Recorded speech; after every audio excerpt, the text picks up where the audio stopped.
Yeah. Yeah, put me through to Bill Gates. Billy, how you doing? Oh, yeah, it's going perfectly. 30,000 microchips a month. Yeah, we're definitely on schedule. What's that? My phone's not even the right side up because I'm an idiot when I say stuff like that? Oh, and I'm not talking to Bill. Oh, hello. And welcome to Office Hours, the live component of the facility where good old Professor Kyle here opens up his blast doors and maybe his Henley t-shirt just a little bit. Take all of your science-y, interestingly fun questions and comments about my hair, face, and physical appearance, which is not really allowed. And if you want to join the facility, we're going to be doing a lot of fun things today on our podcast. We'll be talking about a number of topics I've found throughout the week that are interesting to me or I want to share with you. And some of those topics look like this, that, this, that, this. But before we get to this, that, this, that, this, if you want to join the facility, you can go to patreon.com/Kyle Hill and join the behind-the-scenes footage. We have a patrons-only live stream coming up very soon, actually this weekend. All this other stuff. You'll also see my security team in the chat helping you adhere to the rules. But if you want to continue the conversation afterwards, especially on Discord, it's patreon.com/Kyle Hill. Or you can simp for science by super chatting here in the comments. I can't get to all the super chats, but I promise you they will be going towards a good cause, like paying Thea to figure out how to chop a guy in half, which we may or may not have done last weekend.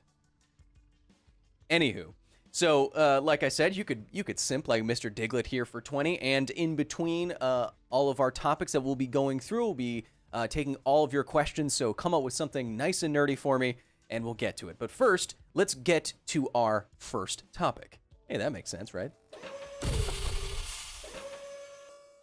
Oh. It's not supposed to go in your ear, is the thing.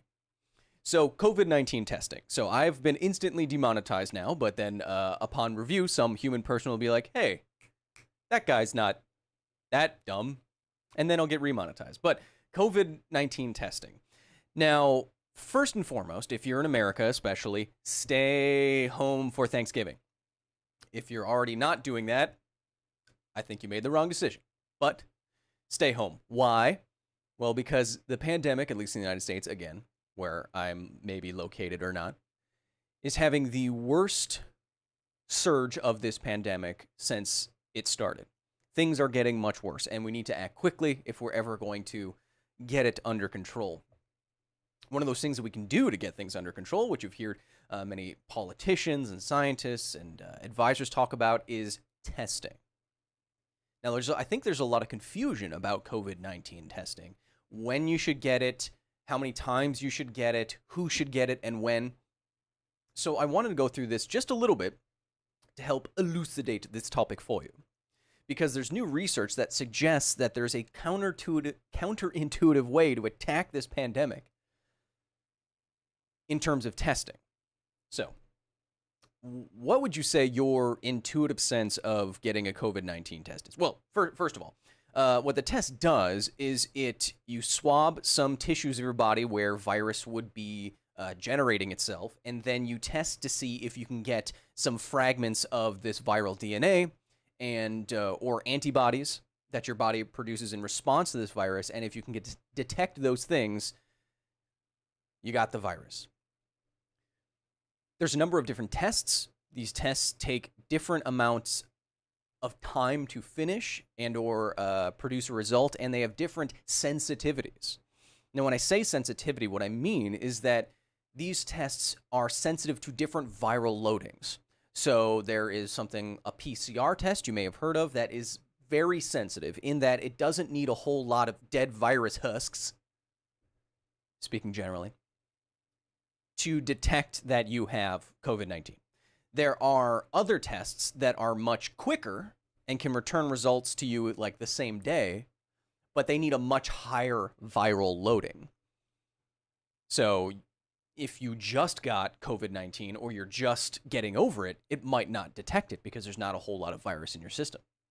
So as you can see, it gets complicated, which is why scientists are trying to figure out, okay, well, what is the balance between getting tested and, well, getting good tests done and handling this pandemic. Because, again, like I said, counterintuitively, at the top of the segment, there could be a middle ground where you're conducting a lot of tests that aren't as sensitive and aren't as good while still fighting the pandemic better than you otherwise would. And that's the case in new research reported by Harvard, which we will go through now. So these are a number of models. And what these scientists did is take population sizes in large cities, towns, and etc. And they were looking at what would happen to the infectiousness of the virus within that population with different modes of testing. So as you can see on the y-axis of A and B here, they're looking at and these are just different types of models.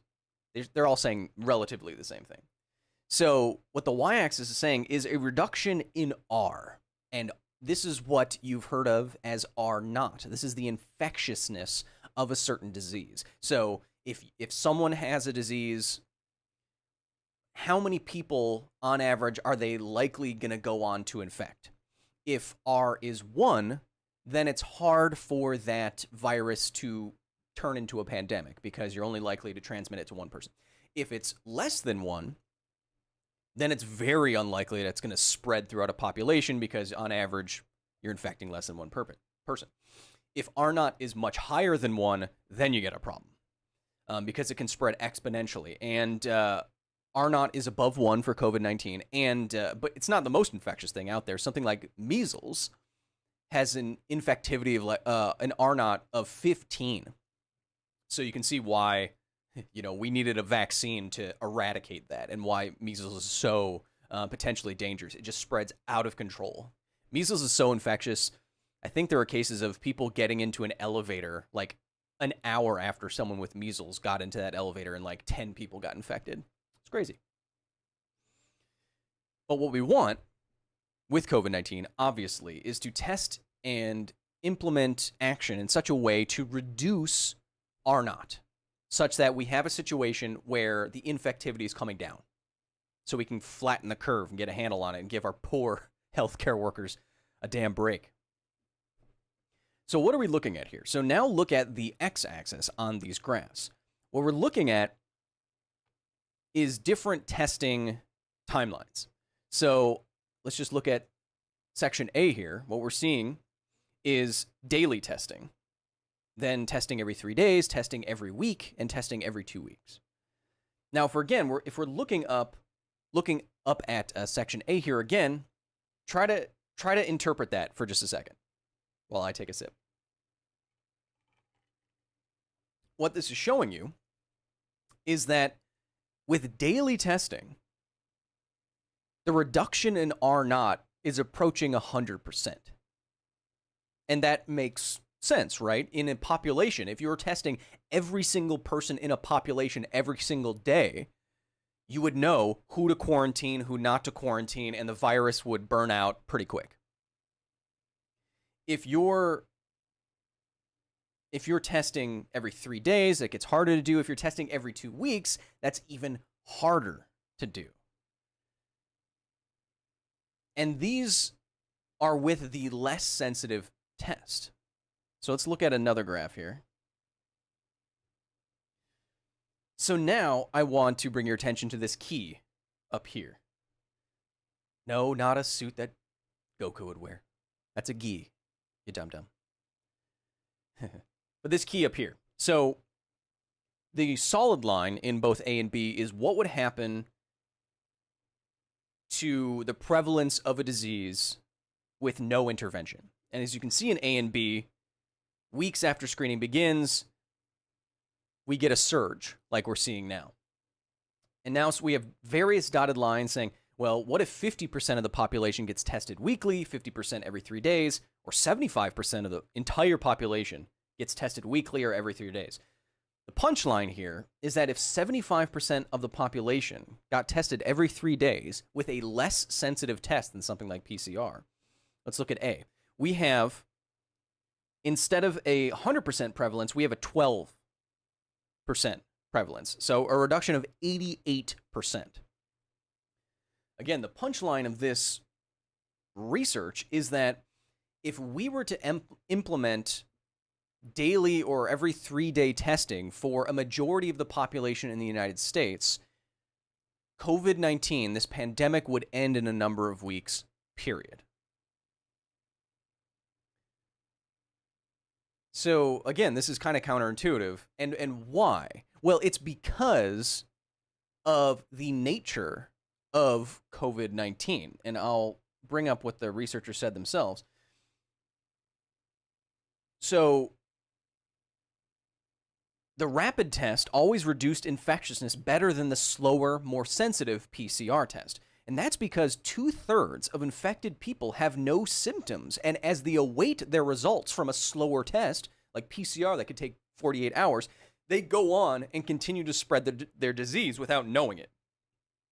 And quote, one of the co-authors says, quote, "This paper is one of the first to show that we should worry less about test sensitivity when it comes to public health and prioritize frequency and turnaround." So this is when you see people getting confused online, like Elon Musk or people in political places of power right now, where it's like, well, we shouldn't test more people, or we only need the really super sensitive tests. Well, that's not actually the case, or at least in theory it's not the case, because even using something less sensitive, if we tested everyone much more frequently, there's a cost-benefit trade-off where we do start to lower infectiousness to the point where we could eliminate the pandemic in a number of weeks instead of 10 months. So I want to bring that to your attention, where if you're thinking about getting tested, you're thinking about going through perhaps not the most public health conscious behavior.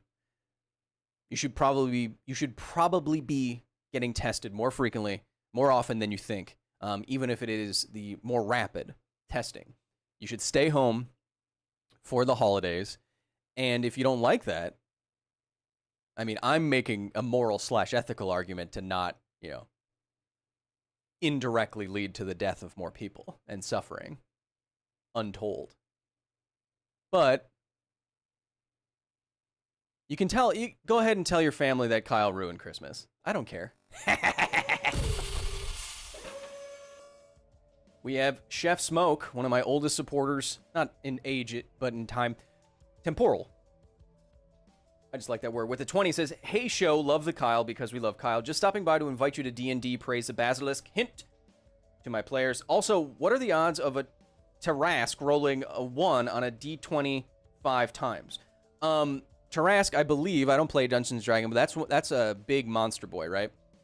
Rolling a 1 on a D20 5 times is 1/20 times 5. So that's what? 1 out of 1,000, right?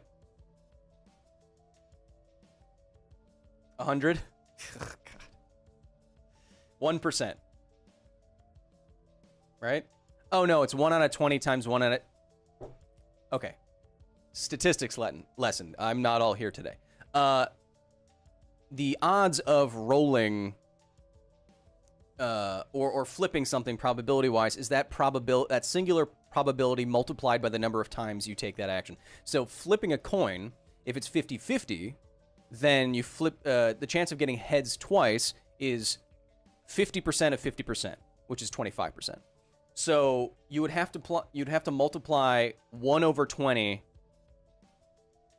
times 1/20 times 1/20 times 1/20 times 1/20. So it's an extremely small number, which you can do the math on yourself if you have a young, fresh TI 89 titanium calculator. Caden Olar says, "I'm sick of seeing rising COVID cases, not tired of seeing Kyle stream." Yeah, everyone correcting me on my probabilistics. Yeah, I know. I got around to it. I got there. Lusty85, says, "Can we talk about tortoiseshell cats and why only female and males are sterile?" They're both sterile? That doesn't sound right. I have 2 tortoiseshell cats, though. Namiko Sai says, what are we talking about? I don't know, dog. You tell me. Yes, and everyone getting the right number in the comments. Yeah, I know. It's hard to be smart in real time. Most people get to, like, write papers and stuff, you know. Joldoom with the 10 says, hey Kyle, show the love. Happy to finally make a live stream. My son and I have followed you over from the other channel. Thank you for all that you do. Well, thank you to you and your son for supporting me in my dire time of need. It's much appreciated. Oh, we got some fun stuff coming up. Some cyberpunk stuff, some Mandalorian stuff, some Expanse stuff. Stuff about nuclear weapons. Oh, it's going to be good. Trust me. Your son's going to love it. And if you don't, get out.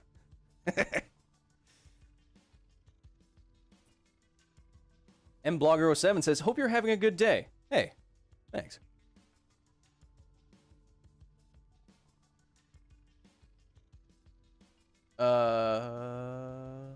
Valentino Hell's Pimp said, hey, all right. Kyle, what do AI in games actually think and feel? They do not. Well, they don't. The AI in video games is narrow AI in that they have one thing that they do, and they're good at that. It's like your phone assistant, but they do not have sentience or general intelligence in the same way that you would ascribe to a human or a chimpanzee or even a ferret. Alex Morez with the 5 says, what are your thoughts on the TI Inspire? I don't know. I haven't tried it, but I like Texas Instruments because everything's bigger in Texas Instruments. Wesley Howington with the 10 says, hey, bud, gonna give myself a tattoo of a simple chemical structure like serotonin and would love for you to pick out one for me. Also a simp for science. I do not take on the responsibility for you getting something that is permanent on your body forever. Don't do that to me. But also, if you're gonna get a chemical on your body, caffeine's always a good one, but that one's done to death. Everyone gets caffeine. Serotonin's all right, unless you're extremely serotonin deficient. You know, like a millennial. I don't know. I still don't have any tattoos because I haven't determined something that I want on my body forever that really represents something that I'm excited about. So, I mean, if serotonin plays a big part in your life, or maybe you research it or something like that, get something that 10 years from now you'll look at and you'll remember fondly or remember something important in your life. You know, don't just get a general thing. It's like, oh, that's pretty. Because it doesn't even look like that, you know, chemically. So make it mean something if it doesn't exactly look like that picture, you know? Snipe our bunny says, I do like caffeine idea. No, it's been done to death. Speaking of which, I think about 5 grams of caffeine will kill you. DBCatch22X says, Kyle, do you have any experience in computer science? Smiley face. Heh. No, I don't. I wish I did. I should. Computer science is a great field. But no, I do not have any personal experience with it. I was a engineer. I was an engineer, a civil environmental engineer in college, and then communications/statistics in graduate school. So. DS with the 5 says, do you still have your markers from Because Science? Will you ever draw and avoid again? What about a Because Science tribute show? I still have some markers, and no, I will never do that again. Probably. Because reasons. So, with that, why don't we move on to let's pause the soupy boys for a second and move on to our next Topeka, Kansas. Ignacio Rojas says, hey Kyle, are you planning on selling your own merch? Yes, as my security team is going to be putting in the chat after I say this. We do sell our own merch, pictures of the basilisk, stickers, buttons, mugs, shirts, hoodies. Actually, I just got a hoodie and my basilisk sticker in the mail. They look great. I have a basilisk shirt. It's a Redbubble site, but my security team will put it in the chat. Now, Hyperloop. So I was a little bit behind on Hyperloop news. Apparently, the first Hyperloop trip actually already happened. This is the Virgin Hyperloop, which now that I look at it and the way that this vehicle works, it's kind of funny to me that it's called a Virgin Hyperloop. Ask your parents if you don't know what I mean. Yeah, I just ruined your night, didn't I, parents? Anyway, I didn't want to tell them already. Too bad. You're welcome. The Hyperloop is it was first brought to prominence by thinks he's Tony Stark, Elon Musk, and Musk was like he's good at doing. He wanted to identify common sense, engineering-based ways to get around problems like traffic. And so one of the ideas he became associated with, and now many companies are trying to realize, is the Hyperloop. And the Hyperloop, simply put, is basically a maglev train. But one of the big problems, one of the large problems with transportation in general is friction and air resistance. These are two opposing forces that act against whatever your propulsion is. So if it's electric propulsion, it takes more electricity than you need, more gas than you need, etc., etc. If you didn't have any air resistance and if you didn't have any friction or very little friction, then you could achieve much higher speeds for much lower cost and in much shorter time. So the grand idea behind a Hyperloop is to put a pod of people in a pipe, and then close it and evacuate almost all of the air from that pipe. So it's a near vacuum. And once you do that, with magnetic levitation, which is, as you've gone through, if you've seen the latest episode of The Facility, you know that it's basically frictionless. And then you have no air that the people in the pipe have to push against. Put people in the pipe to push against the momentum. Anyway. So without that, you can reach basically airline cruising speed in a short amount of time, like a minute. You want to keep, I don't know the actual timeline, but very, very short amount of time. And you don't have this crazy acceleration either, because with a long enough travel time, you can accelerate slowly up to very high speeds, like 600, 700 miles an hour. And then you can get people going in between cities like they're taking a train or a bus, but it only takes them a minute to get from Los Angeles to Las Vegas. That would be pretty cool. So what happened last week was the first ever trip inside of one of these Hyperloops, and I want to look at that with you right now.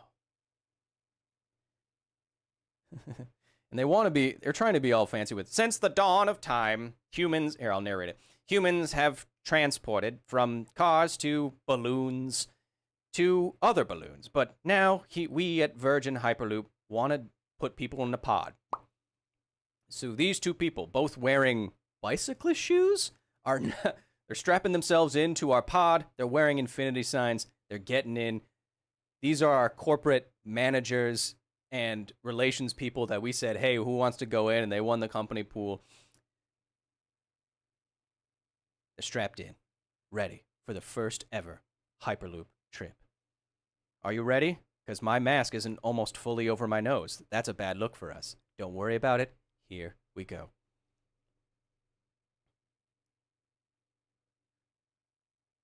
And it's got little lights. Have you ever been on a Virgin plane? They have nice lighting in the cabins. I like that a lot. Isn't that great, Jen? Yeah, that is. My mask isn't over my nose anymore. Uh-oh. Should we fist bump in the pandemic? I don't know. Who cares? Virgin Hyperloop is looking to get you up to cruising speed and put these loops all over the world to revolutionize what travel looks like. And when you step out, you feel like you just landed from a spacecraft. You get to hug a bunch of people like you shouldn't during a pandemic. Hyperloop. Wasn't that cool? Do you think they're going to hire me to narrate their ads? I'm going to say no. But this is a short segment. I just wanted to keep you updated on the progress of this. The next step for technology like this would be to get licensed in many different cities, make longer test tracks, get licensing done, all that kind of thing. Because this is obviously a cool proof of concept, and I like that. But we're still pretty far away from this. But very cool proof of concept, accelerating very quickly up to very high speed. And if there's one thing that you know about me, it's that I love accelerating people in a pipe up to impossible speeds. Oh, whoops. Where's my hotkey? No! Damn you, Richard Branson! We have Elizabeth Calvert, as always, big supporter of the facility with the 50. Says, sneaking in while I'm on my shift, I just want to say, hi, Kyle, my tiny human want to let you know he hates PB&J, LOL. But why? It's great. Hey, you can like what you like. Who cares? Bearded Bullets with the 15 says, put people in pipe to decrease the period pods, increase their P. Nice. P stands for momentum. Why in physics does P stands for momentum and not M? Well, because M was taken, I suppose. Which is annoying, right?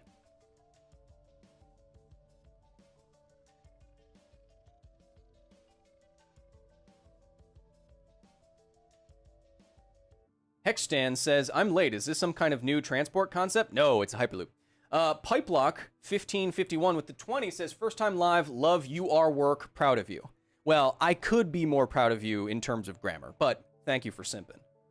Oh, thank you for simping, baby.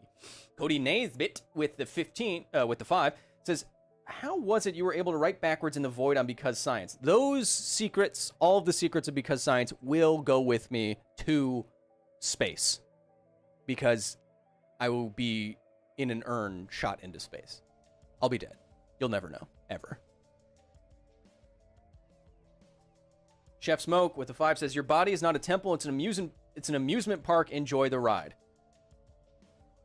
Yeah, how... You know, I get the sentiment to have fun, but, like...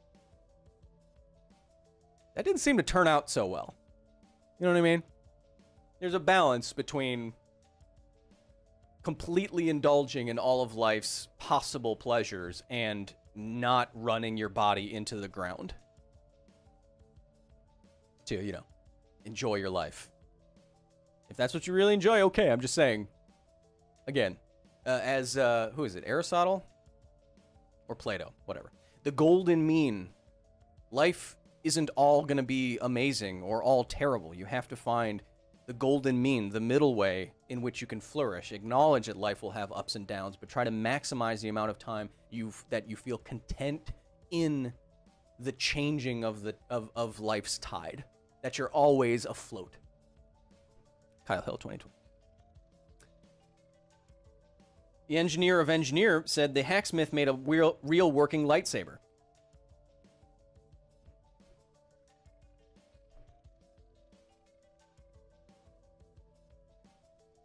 Okay.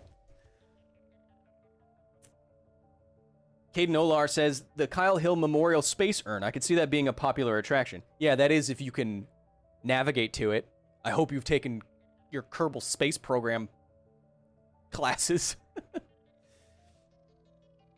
Wendell Tucker says, somewhere in this community, there's an interesting intersection of pro wrestling and science, and I want to see it. I know, right? I've found a lot of interesting intersections in the kinds of things that I do. So, you know, I'm obviously a bit more on the silly side of science communication and nerdy pop culture side. And obviously there's that overlap there of people like superheroes and video games and science. But also there's a big overlap with, I found, obviously, with like Magic the Gathering. Oddly enough, huge overlap with rock climbing. A lot of other science YouTubers that I know really like rock climbing. I went rock climbing with Physics Girl, my female doppelganger, rather not too long ago, and she had a lot of fun. Yeah, there's a lot of. It's almost like scientists and people who are like science are complicated people and not just caricatures like you see on Big Bang Theory, who really make it seem like everyone's on the spectrum. And they're not. That's just probability. Why am I taking shots? I don't know. Who cares? Show's over. Risuki with the 5 says, there are 2 types of people. Those who can extrapolate data. I want that shirt. Kateno says, oh yeah, daddy, talk in my left ear. Stop it. Stop it. Bad. Bad, Risuki. Go sit in the corner. I'll be there soon. Brody Brister with the 5, who says, hey, I need help making skeleton names. Optimus Spine and Scary Poppins are the best I have so far. Any ideas? You want me to come up with a great skeleton pun on the spot? Bony Danza. Oh. Oh. Third topic, baby.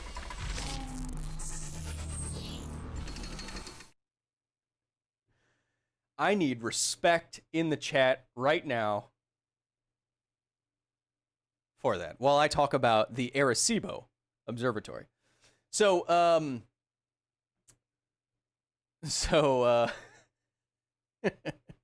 Bony Danza, come on. Yeah, F in the chat. Pay respects to my sense of humor, baby. Arecibo Observatory. You may have heard news recently that this beautiful and storied installation will be decommissioned and deconstructed. Across science Twitter and across the news, a lot of people... I had to shake it off for a second. A lot of people have been expressing their condolences and saying, you know, how amazing this observatory was. And it was a real force in science for a long time. Obviously, big in pop culture for its appearances in stuff like James Bond, in the one where that lady has strong thighs, right? And Trevelyan falls off of it, and Sean Bean dies yet again as a miniature model of this collapses onto his burnt face. And that's kind of almost what happened. So there have been failing cables. And the failing cables are one of the reasons why this beautiful installation needs to be decommissioned. A lot of people expressing like a lot of sadness, but from my point of view, I do understand the safety and engineering concerns. There is a case in which refitting this whole observatory would be more dangerous for personnel than just taking it down. Or, as I see some Arecibo scientists saying, it would cost like $100 million to redo or something like that. So there is always, you know, science is never by itself. There's engineering concerns, policy concerns, all that stuff. And so it's going to be decommissioned. But I just wanted to, if you weren't familiar, and I wasn't that familiar with it, I wanted to kind of outline everything that Arecibo has done, what it does, and how it works, if you weren't familiar, because it is a very cool structure, as you can see. Among its many contributions to science, I'm reading now, the telescope was used in the discovery of the first binary pulsar system, discovered ice on Mercury, discovered the first exoplanets, the first repeating fast radio bursts, been used to track hundreds of near-Earth asteroids, surveyed galactic and extragalactic hydrogen, discovered new pulsars, and opened up low-frequency gravitational wave windows to the universe. How this dish actually worked isn't exactly how you would think. Well, it's just a little bit more complicated. So it can send out radio pulses into the universe by going blasting them out into space. And it can also, well, it can bounce stuff off of stuff, and that's how it tracks things like asteroids. But it can also just receive radio information that is just natural to the universe, and as it comes in from space, bounces off the giant reflector where Sean Bean's body still is, reported allegedly. And that gets bounced up into this dome, as you can see here, which this structure, they said, maybe I was reading one of these structures. It's either this one or that one. Probably this one. But this is all like suspended by cables. Even this is not touching the ground. It is also suspended. And it's 900 tons. 900 million kilograms. Almost a billion kilograms. That's nuts. It's a big thing. But once the signal gets into the dome, it's not just into the dome. This is an interesting little thing that I didn't know. The rays from the primary reflector, the giant dish, go into a secondary reflector and then a tertiary reflector before it gets received by the receiving room. Now, what does it look like when you use something like the Arecibo Observatory for all these things like discovering pulsars and exoplanets and etc.? Well, one of these scientists did an AMA recently, and they said it is really not like looking at a picture. So if you had something like the Hubble telescope, which takes amazing visible light photographs, this is nothing like that. Quoting the scientist here, generally speaking, a telescope like Arecibo does not produce pictures in the normal sense. You can think of it like a camera that only has one pixel. The real power of Arecibo is the sensitivity of that single pixel, which is the result of a massive 305 meter wide dish. That sensitivity allows us to detect signals that are just too faint for other radio telescopes. So it's used to detect objects or keep records of how the brightness of objects changes over time. And it also has an almost unique capability to actively map asteroids by emitting a concentrated burst of microwaves and observing the reflection off the asteroid several minutes later when it arrives at the telescope. That isn't a picture in the traditional sense, the scientist says, but it's pretty cool. So that's amazing to me. You'd expect something as gigantic as involved as this to produce something like a cool radio picture, but really it's a massive scientific endeavor to produce just a single incredibly sensitive pixel where light years away you could see the changing brightness of an asteroid as it passed in front of a star or an exoplanet as it transited around its own sun.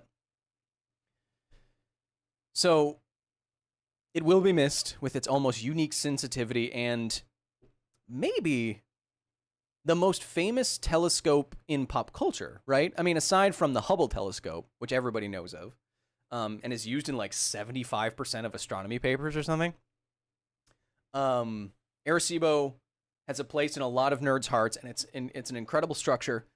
And I hope that the next iteration of this will just be bigger and better. Speaking of space, how are my spaceships doing?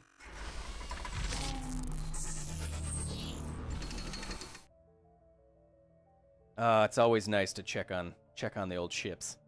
Drone, how are they? Kevin, could you send the drone back for a second? I was gonna say something about hey, if you could, hey there, if you could just check on whether or not hey, where you, I should really change that. Salty McGinger says, love show Kyle the eye. Lexi Lipich, sorry, says, I'm studying astrophysics right now in university, and I am very sad. Well, I'm sorry. It's a big loss. Thomas Hadrick with the 20 says, hey, Kyle, love the Sean Bean. Me too. What do you think is the next big breakthrough in artificial intelligence in the home? Also, Sean Bean didn't die in Silent Hill. Huh. I didn't even know that was a movie. Next big breakthrough in artificial intelligence in the home. I suppose I'll just keep working with personal assistants until it's kind of scary good, I don't know. I have mixed feelings on the interconnectedness of everything. Morgan Ousley, who had a huge simp last week and is now a member of the facility, with the 10 says, I'm still working, so just simping for science. Hey, thank you and your family, Morgan. Ranker with the 5, who says, purely hypothetical, as you aren't one, wink, wink. How dare you? What was the most scientifically feasible 007 villain scheme, and what scheme would you do? Huh. You're you're putting me on the spot, and Kristen with a 669, nice, says she's a unicorn. Okay, sweetheart. That was very condescending, and I appreciate it. It's only because you put the unicorn in there, and unicorns are nice. We're cool, right? I apologize. What supervillain thing would I do? What was the most plausible? GoldenEye wasn't that implausible to have a large telescope laser. Is that what GoldenEye was? I forget what the clicking of the pen did. That's a lie. It armed the remote detonator. Okay, Kristen says we're okay. Okay, thank God. Wesley Howington says he's going to get that serotonin tattoo. Hey, if it increases your serotonin levels, fantastic. Kay Collier says Thunderball stealing nuclear warheads is a possibility. Yeah, that would be a good one. Because nuclear war is the most... Yeah, okay, yeah, anything involving nuclear weapons, nuclear proliferation, that is the closest to happening every second of every day in our lives.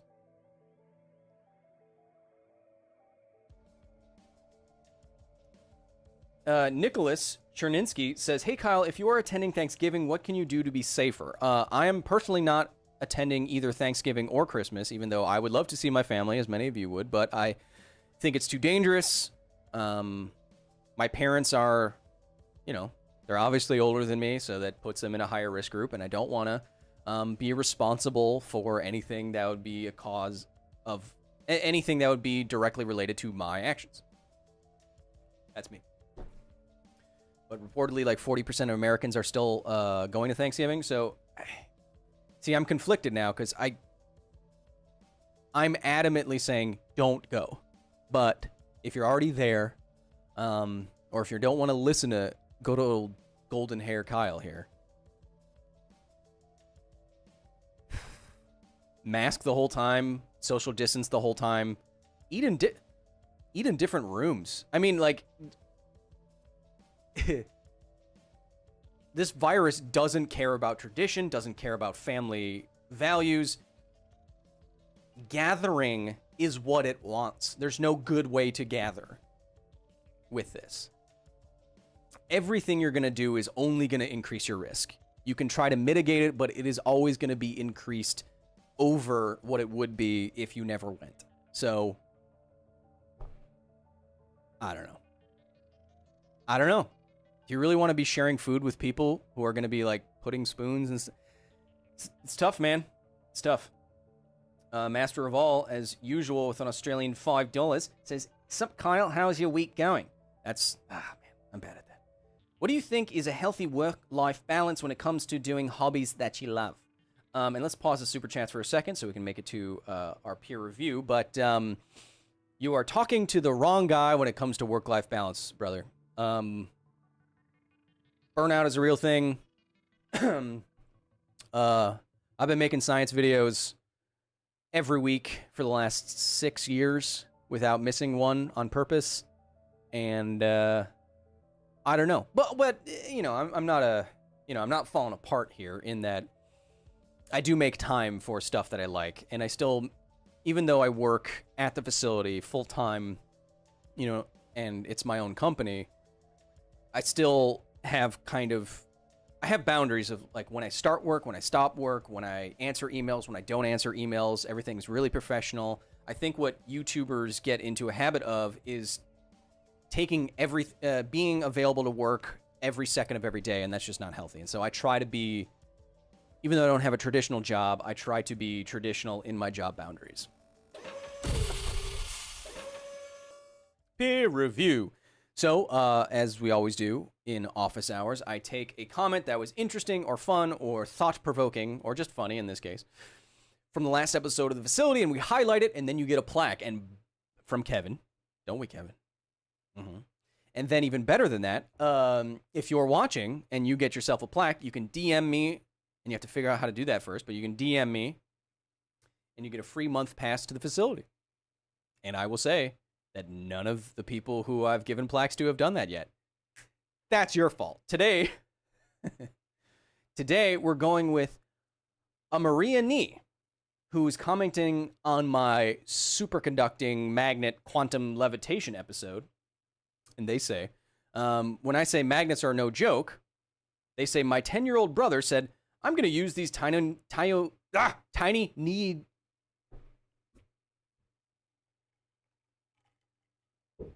My 10-year-old brother says, I'm going to use these tiny neodymium magnets as pretend septum piercing. So inside the nose there. 20 minutes later, we might need to go to the ER. We managed to finally get them out of his nose shortly after Mom had conceded to needing to go to the ER, much to the panic chagrin of my brother. Tried fingers, tweezers, and a number of other things, but they just started going further and further up his nose. Looking back, now that he's safe, watching his egotistical impressiveness devolve slowly into anxious panic was morbidly hilarious. We get it. You have a thesaurus. He also got his head stuck in between the stair banister when he was about 2. Hey, that happens to a lot of people. Okay? Both were direct results of him being told not to do that, of course. Yeah. So that's kind of funny. That is also kind of terrifying, having magnets slowly make their way up towards your brain. Oh, and it must hurt so bad on the interior. No, it's just on the soft tissue and stuff. That must be really bad. I'm pretty safe with my magnets. I will say, this reminded me of a funny story. So when I was on the set of the Mythbusters show that I hosted, brag, they were working with very strong neodymium magnets. And these ones weren't like mine that I showed you in my episode, which are like half a centimeter by half a centimeter by like 2 millimeters, or tiny little rectangles. These things they were working with were like 1 inch by 1 inch cubes, neodymium, and they were so strong, they were terrified. Alan Pan, he loved poking fun at me because I didn't want to get anywhere near these things, anywhere in between these things. I didn't want to work with them at all. And they were so strong that as we were working on that episode that week, we kept finding these magnets on like our butts where our tools were. So if you had like a multi-tool or a hammer or something like that, these magnets were so strong, they would like leap off of a surface, like off of a wooden table or something, like a foot or more, and attach onto you without you knowing it. And you're just looking around like, what the heck? You know? So I have a healthy respect for magnets. They're absolutely terrifying to me. And that's why I have about 3,000 of them. But for sharing a very embarrassing story of your dumb brother, Aramyan, you are now an honorary member of the facility, and Kevin, right there, it's got a plaque for you. Fantastic. Fantastic. What's that? Oh, we got the sponsorship? Oh, fantastic. 1 second. I have to do some important business dealings. We'll be right back.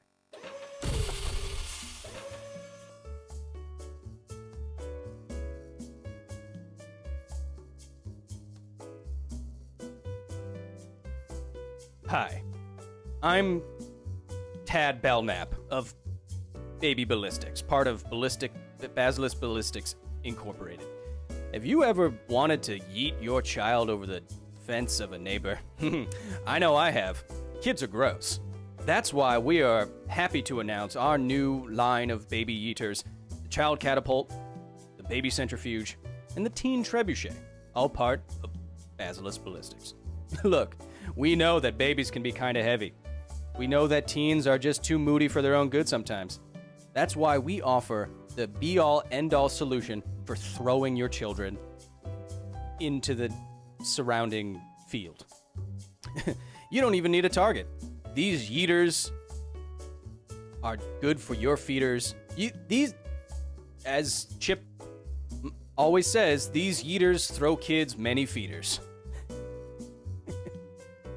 And so, starting at a simple payment plan of $9,999.99 per month for 10 years, you too can own a baby centrifuge or a teen trebuchet or a child catapult. Why are they so expensive, you might ask? To cover our legal fees. Baby Ballistics is not responsible for any injuries incurred by your children as they're being yeeted across into the next street. That's Baby Ballistics. I'm Chip. Whoever I said. See you on the other side of that fence.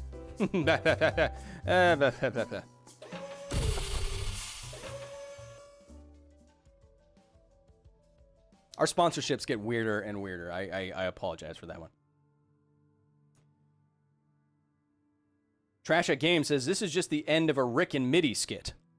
Sorry, I don't know what that means.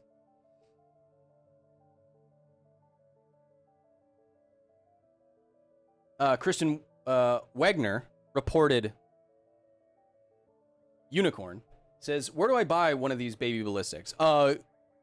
You go to my website. And I'll throw whatever offspring you have.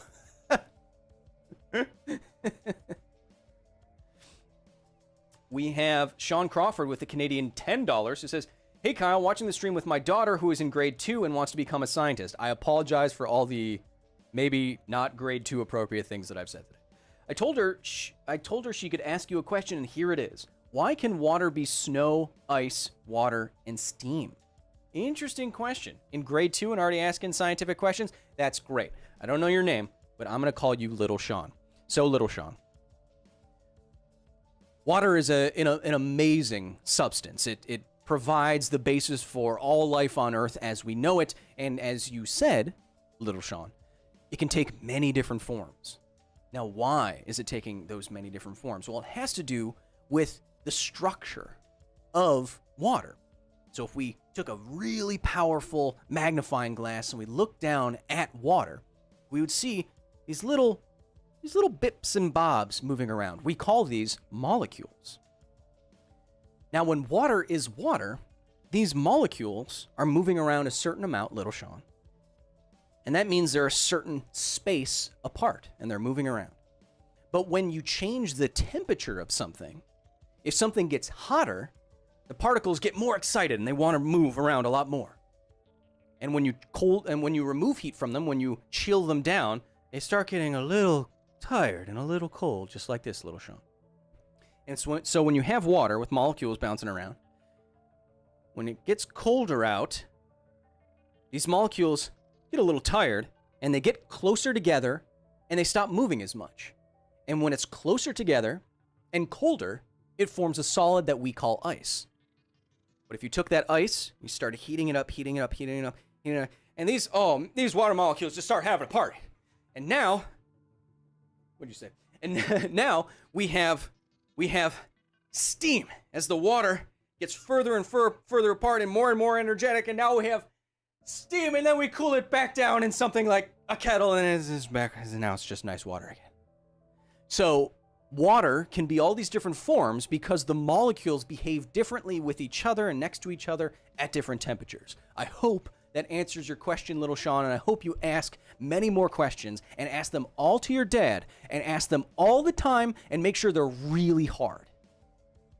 And even when he goes to bed, get up, wake him up,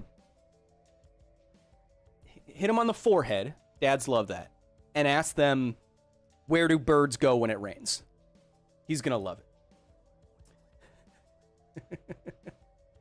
Adam Race says, hey, Kyle, love the Kyle. Hey, that makes one of us. Office Hours has become maybe my favorite thing on your channel. Oh, really? Thank you. It's the hardest thing for me to do. Any update on your longer form streaming plans? Yes, I'm still talking with various business partners. And if that kind of stuff comes through, then we would do a longer Office Hours. If we start doing a more Twitchified kind of thing, or something with a partner of like an esports team or something, then we'd probably take Office Hours and do it like a multi-hour, 4 or 5 hour kind of thing where we play games, we do interviews, we do this kind of thing. So yeah, it's still, business is hard with COVID-19 right now. So everything's still floating around. Nothing's nailed down yet. But thanks for asking. Jorge Duss says, oh man, you might have just ruined an adult's life. You're welcome, Sean. Encourage your curiosity, Sean. Luis Valenzuela says, Hill, Kyle the science guy. Sorry, couldn't rhyme it with Bill Nye. Well, my handle is sci-file because I love science. You know. Kyle the science file. Whatever. Levy Rivers says, how about science ASMR with Kyle? No. Why don't I just jump on any old trend just because it has a really niche community? That doesn't sound like me.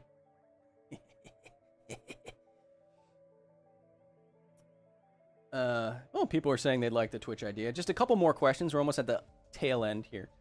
Squalzadude says, do you watch any anime other than Dragon Ball? Yeah, I haven't caught up on a lot of anime that people have told me to, but excuse me, when I was a kid, you know, the classics, Mobile Suit Gundam, Bleach, Evangelion, now One Punch Man. And it's not Japanese style anime, but Legend of Korra and She-Ra and the Princesses of Power, more so She-Ra. Well, I enjoyed She-Ra more, but She-Ra and Korra are really good shows. I like them quite a bit. ARIA likes them way more. She's watched every episode like 5 times. And if you've seen one of ARIA's loner bodies recently, she looks just like Adora in that she's blonde and is strong enough to hurt me. Thomas Hadrick says, shout out to all the future smarties like Little Sean and to their science overlord, Professor Kyle. I'm not your overlord. I'm your not children. We're not. I love kids. I have a whenever I meet kids, I have a great connection with kids. I love talking with kids. They're so smart and they ask great questions of me. Some of the best questions come from kids. But then, you know, like a kid like runs up and like hugs you at like a convention or something, and you have to be gotta know where I'm just a guy. You don't have to touch me. Jorge again says, hey Kyle, given you're a fan of Sam Harris, are you into meditation? I am a big fan of Sam Harris. I know he's very controversial, but I agree with most of what he says, and I like how he speaks and how he thinks. I have been trying meditation, actually. During the election, Sam made his waking up course free for a month, which I thought was very nice and smart of him. So I've been trying some of his waking up app. And I like it because I don't know about any of you watching, but I spend most of my day living in my own head and not talking to anybody. So it's nice to try a practice that tries to quiet that all down. And if you've never tried it before, I do recommend at least trying it, because being aware of the present moment can literally be something that you've never done before in your entire life. And I'm not kidding. Most of us spend every second of our lives in the burning house of the present, always worrying about what's going wrong or what went wrong or what you're going to do next or what you did last, and you're never here. And it's nice to be here. I'm not now. I'm thinking about, man, it's very hot in here. Ryan Elam with the 15 says, your show means a lot to me and my kids.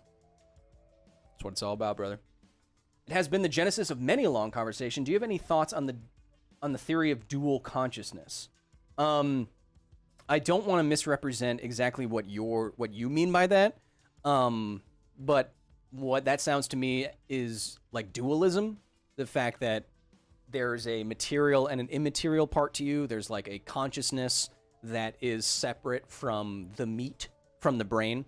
My thoughts on that, and I've always said this, is that according to what we know about neuroscience and the things that I could do to your brain that would immediately change everything about who you are, the mind is not separate from the brain. I could go into your brain and poke just the right spot and you'd forget the concept of left. Like the brain fundamentally makes up who you are, your personality, how you think about things, everything. And in my view, when you're a materialist, where else would it come from? That makes sense. So I like Steven Pinker's quote on this, whereas the mind is what the brain does. So I wouldn't say that there's a dual consciousness in that way, if you mean it that way. Adam Bobo Bum Bum with the 20 says, have you ever thought about how All Might from My Hero Academia abuses the conservation of energy? I hope I'm using that right. Yeah, I was going to do an episode of Because Science on one of his big, like, tornado attacks. Is that what it was?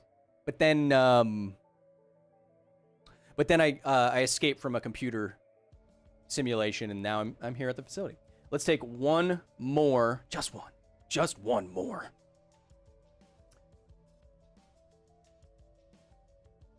Georges or Jorge's or I don't know. George, sorry. Greetings from Luxembourg. Hello. Oh, it's late over there. I appreciate that.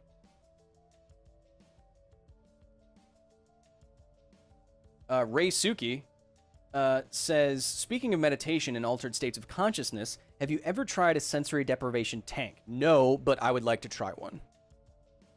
Because again, it's through meditation and through things like, transcranial magnetic stimulation and psychedelics, it's very obvious that there's other states of consciousness that you can inhabit, and it's interesting to explore those, in my view, if you don't go crazy.